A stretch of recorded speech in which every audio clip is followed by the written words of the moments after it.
Sir tax saving methods ఎన్ని ఉన్నాయి sir, అవి ఏంటి? సెక్షన్ 80C అంటారు. ఈ సెక్షన్ 80Cలో ఏమొస్తుందంటే సార్ మనం ఇప్పుడు ఎడ్యుకేషన్ లోన్స్ తీసుకుంటాం కదా, దాంట్లో ఇన్కమ్ ట్యాక్స్ లోన్స్ ద్వారా చూపెట్టుకోవచ్చా?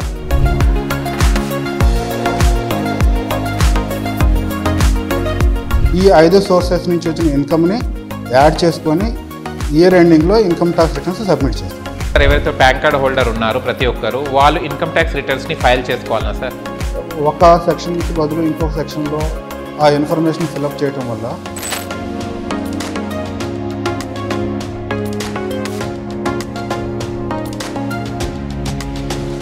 హాయ్ హలో నమస్తే, వెల్కమ్ టు సోషల్ పోస్ట్. నేను మీ యాంకర్ పప్పు. ఈరోజు మనతోని ట్యాక్స్ కన్సల్టెంట్ జేఎస్ మూర్తి గారు మనతోని ఉన్నారు.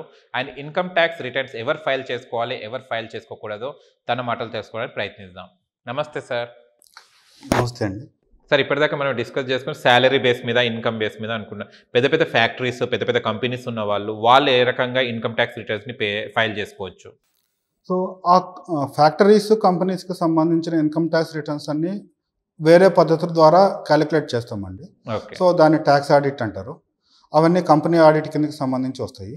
దానికి లాస్ట్ డేట్ వేరు ఉంటుంది. దాని క్యాలిక్యులేషన్స్ అన్ని సపరేట్గా ఉంటాయండి. ఆడిట్ చేయాల్సి వస్తుంది. వాటికి ఎట్లా అకౌంట్స్ మెయింటైన్ చేయాలి, ఎట్లా ఆడిట్ చేయాలి, దాని లాస్ట్ డేట్ ఎప్పుడు అనేది దానికి సపరేట్గా ఉంటుంది. పర్సనల్స్కి, ఇండివిజువల్స్కి ఉండే క్యాలిక్యులేషన్స్ ఆ పద్ధతి వేరు ఉంటుంది. కంపెనీస్కి, ఫ్యాక్టరీస్కి, ఆఫీసెస్కి చేసేది సపరేట్గా ఉంటుంది. ఓకే. ఇప్పుడు అగ్రికల్చర్ చేసే వాళ్ళు కూడా ఇన్కమ్ ట్యాక్స్ రిటర్న్స్ ఫైల్ చేయాల్సి ఉంటుందా సార్? అగ్రికల్చర్ ఇన్కమ్ ట్యాక్స్ ఉండదండి. కాకపోతే రిటర్న్స్ చూపించుకోవటం వల్ల ఎంత ఎవ్రీ ఇయర్ మనం అగ్రికల్చరల్ ద్వారా సంపాదిస్తున్నాం అనేది చూపించుకోవడం ఇన్ఫర్మేటివ్ పర్పస్. ఒకవేళ అగ్రికల్చర్ హోల్డర్ ఉన్నప్పుడైతే ఎన్ని ఎకరాలు ఉంటే వాళ్ళు చూపెట్టుకోవాల్సి ఉంటుంది ఇన్కమ్ ట్యాక్స్ రిటర్న్స్ ఫైల్ చేసుకో? 2-3 ఎకరాలు ఉంటే దానివల్ల వచ్చిన ఇన్కమ్ని చూపించుకోవాల్సిన కంపల్సరీ ఏం లేదండి. కానీ పెద్ద ల్యాండ్ ఉండి కమర్షియల్ పర్పస్లో చేస్తున్నారు అంటే వాళ్ళు ఇన్కమ్ ట్యాక్స్ రిటర్న్స్ చూపించుకొని క్లియర్గా డాక్యుమెంటేషన్ ఉంచుకోవడం బెటర్ అండి. ఓకే. ఒకవేళ ఇన్కమ్ ట్యాక్స్ రిటర్న్స్ మనం ఫైల్ చేసుకోకపోతే మన ప్రాపర్టీస్కి కానీ, మన ఇన్కమ్కి కానీ ఏమైనా ప్రాబ్లం ఫేస్ చేయాల్సి ఉంటుందా గవర్నమెంట్ నుంచి? గవర్నమెంట్ వాళ్ళు, in the sense income tax department వాళ్ళు మీ దగ్గర నుంచి ఎక్స్ప్లెనేషన్ అడిగే అవకాశం ఉంటుందండి. మీరు ఇంత ఇన్కమ్ జనరేట్ చేశారు, మీ బ్యాంక్ డిపాజిట్స్లో ఎంత అమౌంట్లు డిపాజిట్ అయినాయి, సో వాటికి సంబంధించి మీరు రిటర్న్స్ సబ్మిట్ చేయలేదు, దానికి ఎక్స్ప్లెనేషన్ ఇవ్వండి అని ఎక్స్ప్లెనేషన్ లెటర్ అడిగే ఛాన్సెస్ ఉంటాయండి. ఒకవేళ మేము పే చేయం, ఇన్కమ్ ట్యాక్స్ రిటర్న్ మేము ఫైల్ చేసుకోము అంటే వాళ్ళకి ఏమైనా చర్యలు తీసుకోవాల్సి ఉంటుందా? ఉంటుందండి.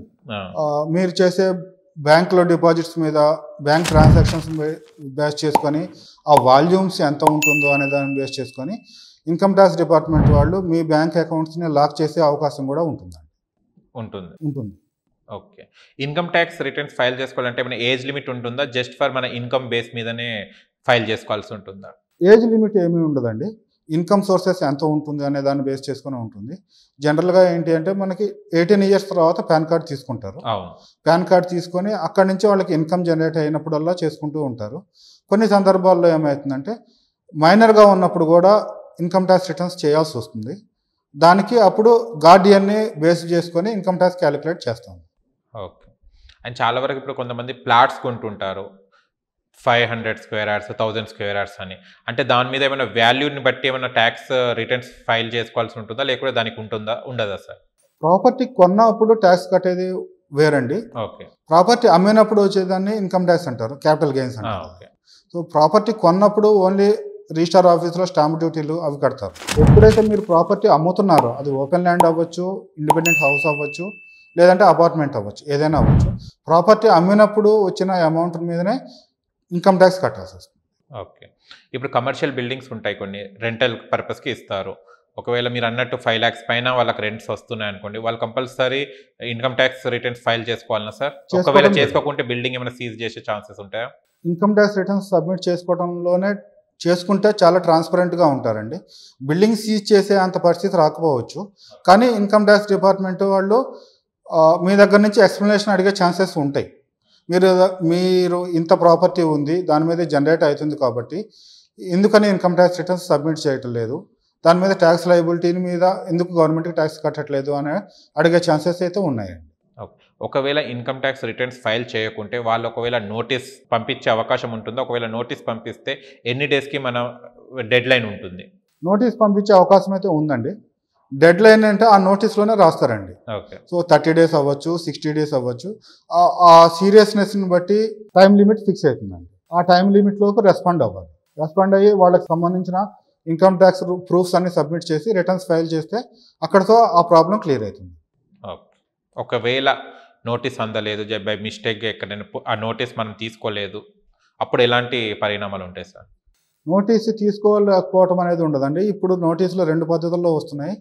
ఒకటి ఎలక్ట్రానిక్ ఫార్మాట్ రిజిస్టర్డ్ ఈమెయిల్ ఐడికి వస్తుంది, లేదంటే హార్డ్ కాపీ మన అడ్రస్కి వస్తుంది. సో ఈ రెండిట్లో ఎక్కడో అక్కడ రిసీవ్ చేసుకోవాలి, దాన్ని అడ్రస్ చేయాలండి.